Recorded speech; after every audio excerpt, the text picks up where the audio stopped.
Welcome back, Chappelle. All right, so today in class we finished up talking about the storming of the Bastille, right? We told that whole story because we got shortened periods today, and we had a chance to kind of get a little in depth with that entire event and kind of really go hard on talking about, oh man, like the French are going to show up and they're going to be super upset and that they're going to destroy this monument of the old way, right, of the old kings, this thing called the Bastille, right? And they destroyed it because they believed that there were weapons inside of it, right? So actually they had guns, but they were mainly looking for the gunpowder to fire them with, right? And they knew that there were several hundred barrels of gunpowder actually inside of the Bastille. And as we know, the warden came out, the warden and his assistant, their heads end up like severed off and put on sticks, right? And so it's a very intense event. One of the guys attacking one of the mob members, this whole thing right here is called the Paris mob sometimes, right? And so they attack the Bastille. One of them gets crushed by the drawbridge. And several of the attackers actually got shot and died from these Swiss mercenaries. But they get inside, they release all the prisoners, and the revolution now has officially begun on July 14th, 1789, all right? So go ahead and jot that year and date down. July 14th, 1789 is the day of the Bastille, right? The storming of the Bastille. And they still celebrate that every single year in Paris on Bastille Day. And I want to go to it so bad. All right, so now, anyway, but let's keep getting into it, all right? So the revolution has officially begun. Let me go ahead and move my noggin down a little bit. So the revolution is it's going, right? You've got new groups popping up. You've got the fact that the king is living back in Versailles and he's terrified of the things that are going on. He hears about the storming of the Bastille and he runs up to one of his advisors and says, what's going on? Is it a revolt, a rebellion? And his advisor looks at him and says, no, sir, it's a revolution. So the king is fully aware, right? Now remember, something to keep in the back of your mind, the king does not live in Paris, right? He lives in Versailles, about 10 miles outside of Paris, right? So the big thing going into this is that Paris is like a hub for the revolution itself, right?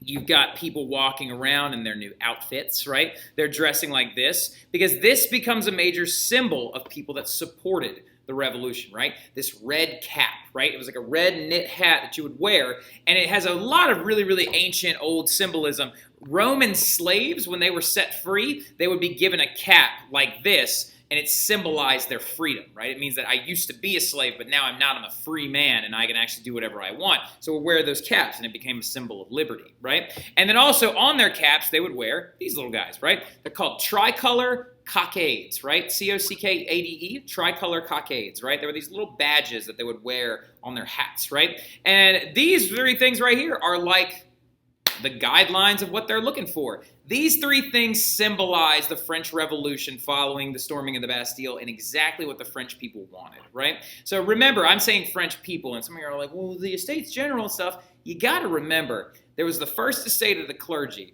the second estate of the nobility, and the third estate of everybody else, right?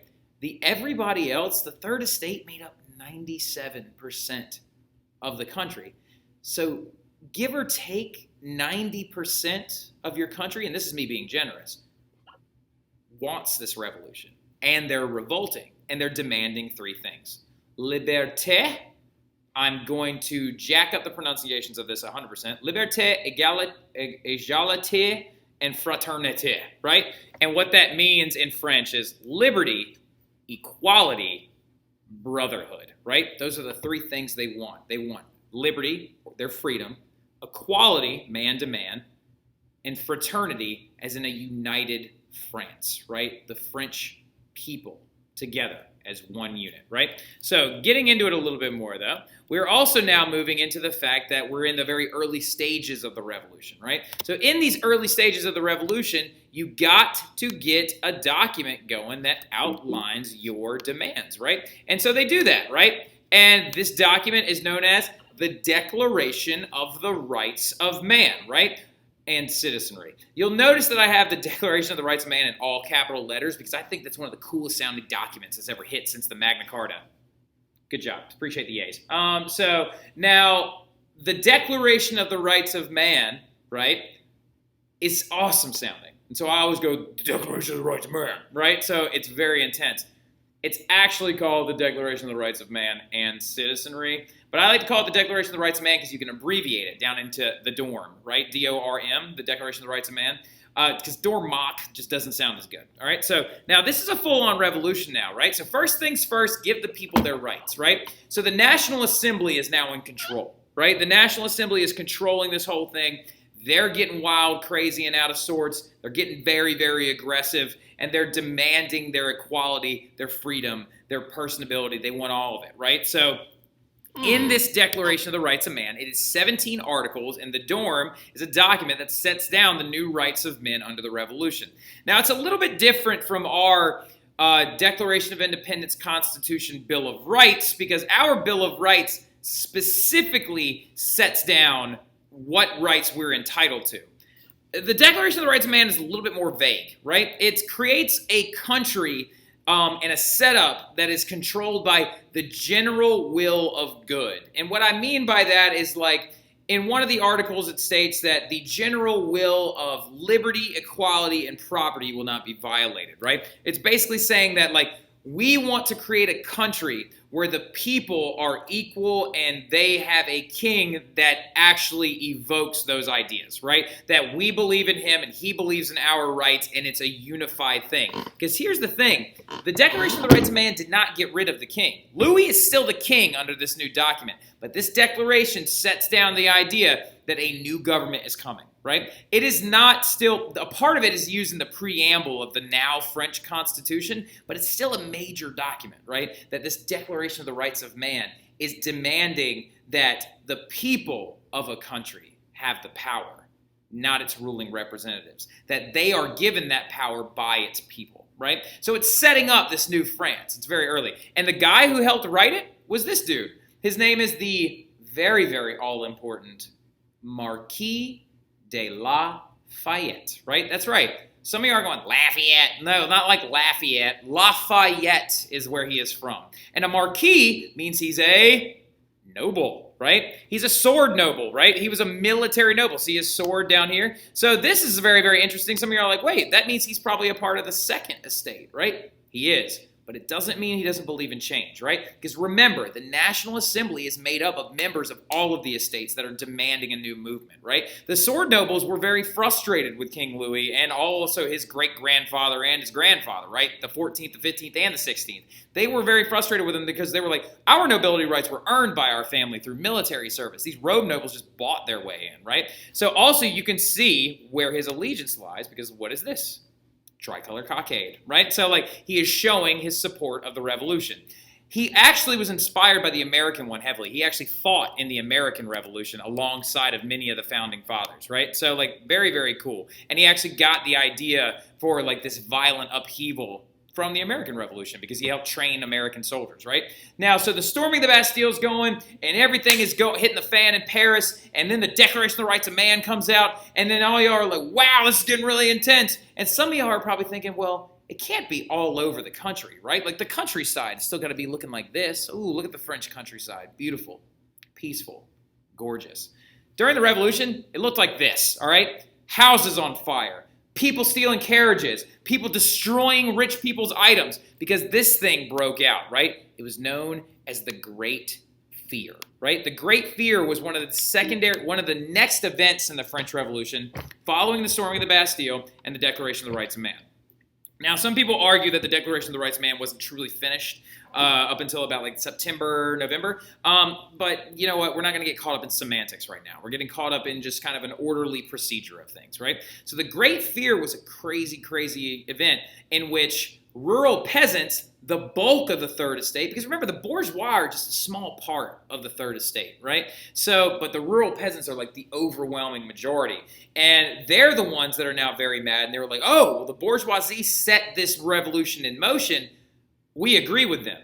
We have been taken advantage of. We have been used by these nobles. We have been under feudalism and working for free and the right to live here and all this stuff for hundreds of years. So they got very upset and they violently began to burn the houses of nobles down, steal their items like carriages and their horses and run away with them, and destroy feudal contracts, right? Because they still existed, these contracts that bound these people to the land, saying, if you're going to live here, you have to work X amount of hours and do X amount of things, or else you owe me for letting you stay here, right? So they were very upset about this, and they're running into these homes, and they're destroying and burning and freaking out. So this is a violent revolution. This is not like the American one where we were like, the Boston Massacre only killed 5 people. The violence of the French Revolution is very intense. And ironically enough, this is considered the early/moderate phase, right? Like, so the not so violent phase. Everything starts getting way more intense, right? So, and there's also all these theories about the Great Fear that some people think that they were like subject to ergot poisoning. And so we'll talk about that tomorrow. Just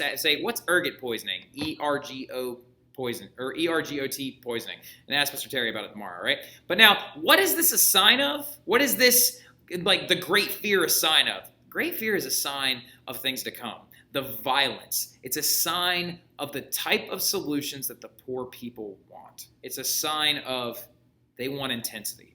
They want action. They want rash movement. They want this to get out of hand like that. They don't want this to move slowly. They want immediate results, right? So you're starting to see the signs of violence escalating as time goes forward, right? So the Great Fear is a very important date. Go ahead and put a little star next to that, right? And then you've got another important one, the night of August the 4th, one of the most famous events in the entire French Revolution, but it's actually a lot of times considered kind of a B-rate event, which I don't understand.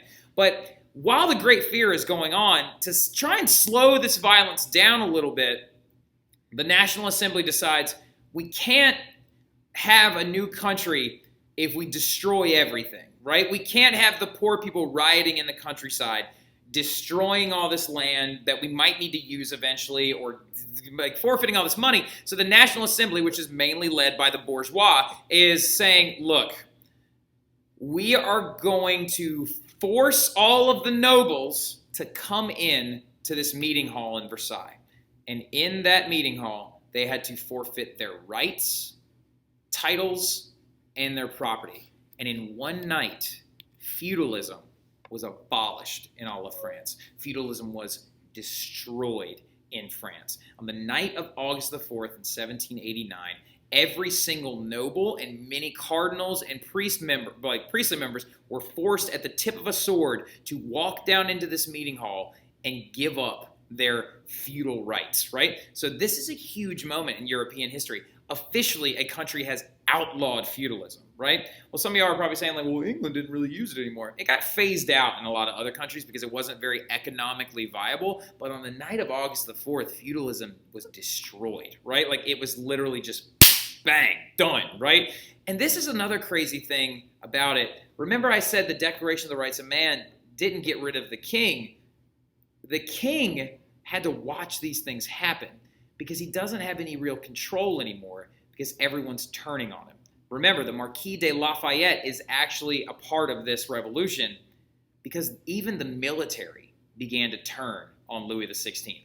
Marquis de Lafayette actually organized the army of the National Assembly, right? So this National Assembly has a military force now, and they're forcing other people to do what they want. This is getting really intense, right? And then tomorrow, we're going to start off our class talking about one of my favorite events in all of French history, the Women's March on Versailles, all right? So I'll see you guys tomorrow. We've got a lot to do tomorrow, got a lot to cover, but I'll see you guys then because I got to get this story in, and I'm going to try and get the flight to Varennes in as well, all right? So I'll talk to you guys then. Y'all have a good one.